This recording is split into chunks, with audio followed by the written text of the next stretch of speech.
Who do you want to talk about first? Mitch Sherman, The Athletic. He can play. And we need people that can play. And we'll never be royal. Let me live that fantasy. Oh. Mitch Sherman, The Athletic. On The Connor Happer Show. On 1620, The Zone.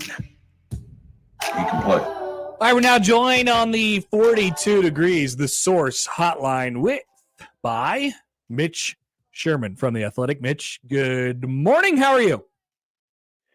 Good morning, Connor. I'm well. How are you? Good. So signing day, and it gets kind of lost in the shuffle a little bit, especially with the announcement this morning. I guess there wasn't an official announcement, but a recognition of some sort by Terrance Knighton that he has wrapped up his time at Nebraska. Your reaction to that is something that had sort of been rumored over the last couple of days, and now it feels like it's headed that direction.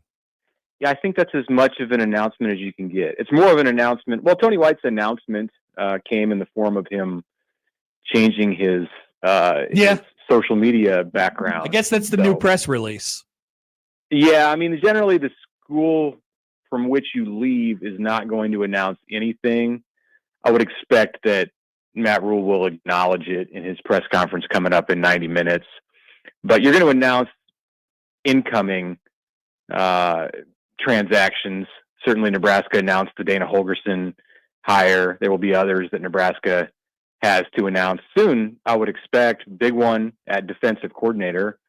So we await word there. But yeah, it's Terrance Knighton is moving on, and look, it's just going to be a whole new defensive look for Nebraska, especially up front with the players who are graduating and have no eligibility left to the players who have now entered the portal.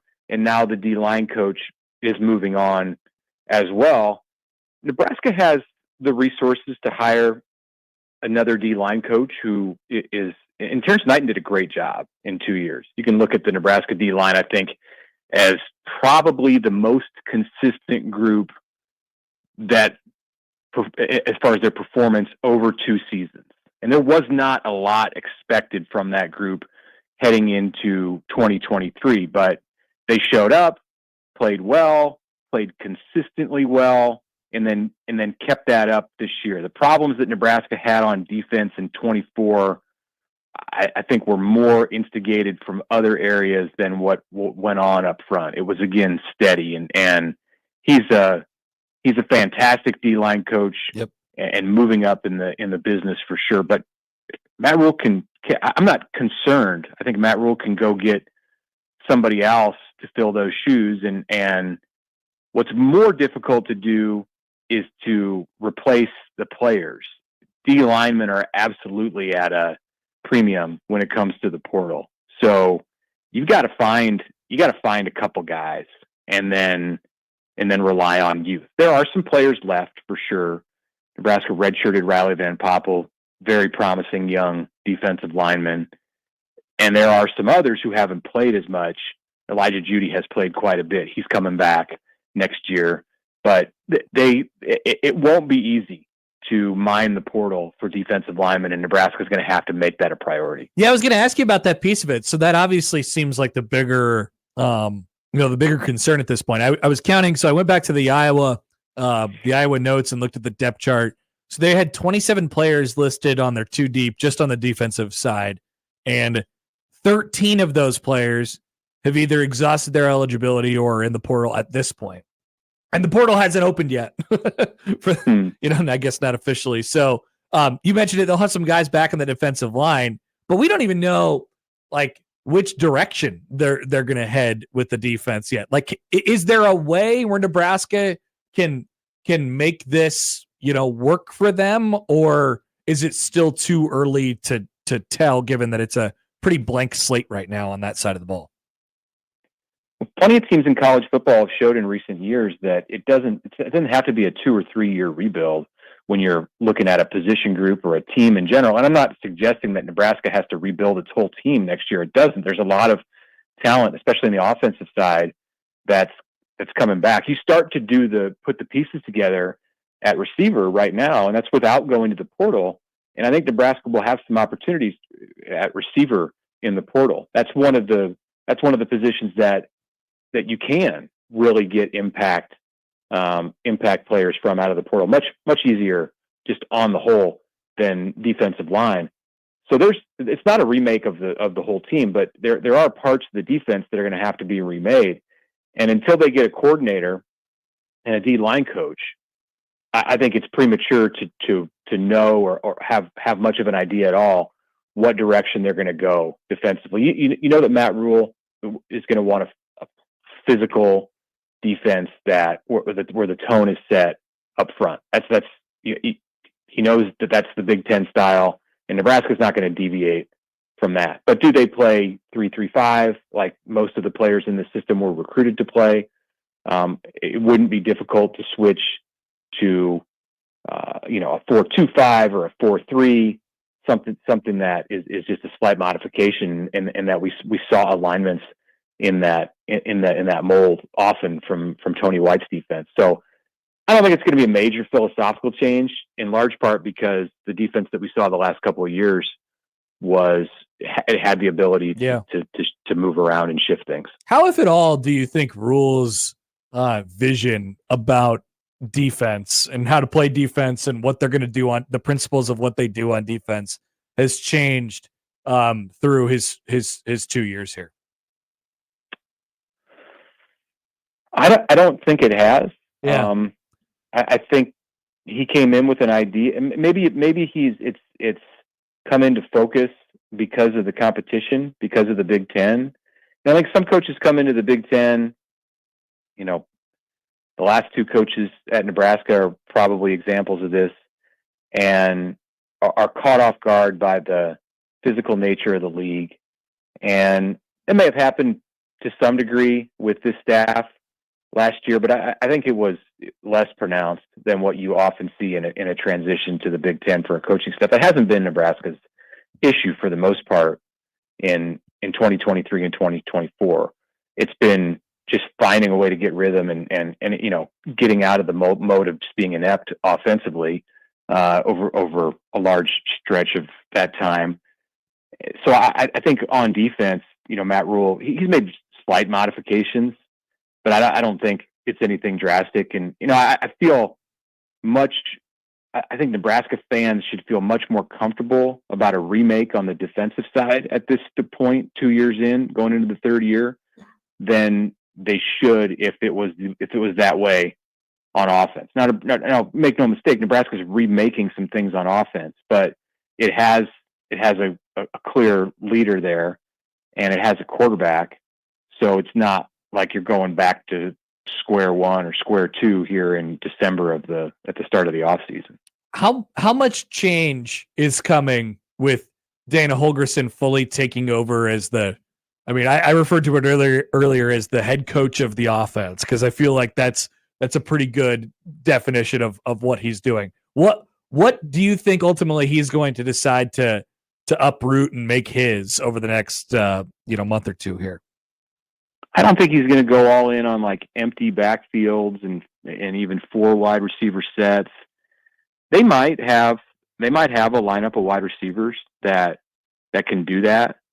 And I think that ability will be there to go to, what look the remnants of today's version of the air raid, but that's not going to be their bread and butter. He's going to rely on having a running game. It's going to be different, I think, than what he was able to do in 3 games here in November to end the season. But I think that's going to be the foundation of it. Like what Nebraska had at the foundation of its offense. It's not even so much about a scheme, I don't think, with Holgorsen that is promising and that can make him effective. It's about talent, and it's about having a feel for calling the offense. Like that's where his strength is. His strength isn't in today's version of the Michael Leach offense. I think his strength is in calling plays and getting in a rhythm. And what happened in the Wisconsin game, you're going to look to tap into that every week. And it's not going to be as easy to do that every week. Like there were moments where it looked like Nebraska was getting into that mode against Iowa, and then something went off target, or they weren't able to sustain it over multiple drives. That'll be the key in 25, is to get into that rhythm and get him where he's just pushing buttons and it's working. And they should be more prepared and more equipped to do it. I mean, the big thing is they have to rebuild the offensive line. I think there are focuses in this portal season for Nebraska, but I don't think there are any. We talk about the D line, the offensive line, and it's another place where it's hard, maybe not as hard as defensive line, to find players, but they're going to have to overpay, I think, in order to get some offensive linemen, because what they have coming back, there's some players with experience, but I don't know if it's the kind of experience you want, and they've got to. It's not about what they have to replace. It's about what they want to be, and I think they're not there right now on the offensive line. If you just look at the roster today, taking out the players who were departing. Mitch, thank you very much for bringing the Cortez Mills video to my attention. Where he goes he's at the table. He takes off his top jacket to reveal an Oklahoma shirt. At which point he puts on an Oklahoma hat, and then he changes his mind. He takes off the shirt and the hat, and then he throws on a Nebraska hoodie. Now, usually you throw on the shirt, and then if you put on the hat, that means like it's done. That means you double confirmed it. But he even went with the misdirection after that, which I liked. He even, if you have the audio on the video, he even says that he's going to Oklahoma. I didn't hear it. I was just watching it. He even says Boomer Sooner, and then strips off that gear. Like, he brings new definition to the term flip. Like, he flipped on the stage during his announcement. So maybe that's what he was going for. Like, I don't know. Nebraska came up on the winning end of that one. I think people would be rather annoyed if it was the other way around. Definitely. That happened in Nebraska. Yeah. That kind of moment's happened in Nebraska. It's happened to every school. It's happened to Nebraska plenty, where you think going into a announcement that, or you're optimistic that it's going to go one way, your way, and then it goes the other way. But I've never seen it where he actually announces to a school wearing the gear and then changes during the ceremony. See, the problem is it's so hard to do this now because everyone has a good idea of which way the wind is blowing before the announcement actually happens. Yes, he had to one up everybody. Damn those forecasters and the crystal balls and all that stuff. They don't know. So he took it to a new level. That's for sure. Everything goes. Everything is just normal in today's world of college football, and we've seen bizarre moments on signing day. This one does not top that, but it's just a new spin on the bizarre. Yep. Had to throw the classic signing day stuff into the rotation, even though we've gone above and beyond since then. All right, Mitch, appreciate you taking the time. We'll let you go. Enjoy the rest of your week. We'll talk to you soon. All right, thanks. That's Mitch Sherman from The Athletic. Yeah. Back in my day, the kids would lay the 5 hats out on the table, and they'd touch all the hats. They'd pick up one of the hats just a little bit. And they put the hat back down. And then they'd hover their hand over the next hat. This one, and then they put it all the way almost on. Put it back down. Put it back down. Nice job by Cortez Mills. That's a true throwback. Got to keep them guessing. Isn't it a throwback at this point? I mean, we got, remember this when signing day comes up. Do you remember, it was probably a 2 to 3 year stretch where it was right around like the Buki time. I remember it specifically with Lamar Jackson, not quarterback Lamar Jackson, but corner Lamar Jackson from Nebraska, where the kids started making commitment videos, right? Like highly produced videos. They would reveal that they're wearing a Nebraska shirt or whatever underneath their jacket at the end of the video. And then it was growing to the point where the videos would last upwards of 3 minutes, 4 minutes sometimes. I thought we were trending toward full-length feature films.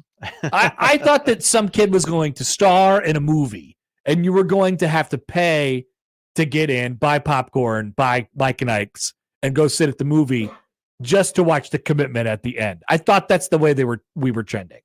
And then it just kind of stopped. And then we went right back to graphics. We went to Hayes Fawcett and all the children who just, get DMs from 18-year-olds all day, 17-year-olds all day long. Will you make me a graphic? I don't know what happened. I don't know what happened. But we were going down a path and then we just stopped. This is a good spot. Let's stop here. It just stopped, and then we went back to real life. Another thing, we were talking about the conference championship games a little bit earlier. Another thing to watch this weekend, and we can talk about this later. The fact that Clemson and SMU have literally never played each other in the history of the sport. That's funny. And are in the same conference. That's funny, but not what I was going to say. Okay. If you're interested and you'd like to go to the Big Ten championship game, they'd probably just let you in. Just ask real nice. There is a top 5 game in college football, That's and right. it doesn't matter. And once again, I said this at the beginning of the last segment. The SEC rather, and the Big Ten championship games are the biggest 2 games this weekend, and they have the least amount of stakes attached to them. Well, I also think the Big Ten championship game is in a weird spot where It's in Indianapolis, and nobody wants to go there. that and like the Penn State fans don't want to go because they don't like their chances, I would assume. And the Oregon fans don't want to go because It's 8,000 miles away. It's 8,000 miles away, and they've probably got their sights on bigger, grander trips than Indianapolis. That's it. I mean, that's definitely the talking point this week. Like, yeah, there might be as many as 4 more games for these people. Mhm. So why do we need to spend all our money getting halfway across the country to Indianapolis when we could just say, we're going to have to buy tickets to a home playoff game or a road playoff game, and then maybe the Rose Bowl, and then a semifinal in wherever the hell it's going to be, Dallas or Atlanta or something like that, and then the Natty. Like, yeah, that's a lot of money, and that's a lot of traveling over 4 weeks. So why am I going to bust my hump to get to Indianapolis to beat Penn State 38-10 in a game that doesn't matter? Yeah. Like if you lose the game, Oh, it's well. okay. If you win the game, great. Congratulations on your bye. Then I guess that's one less game to travel to.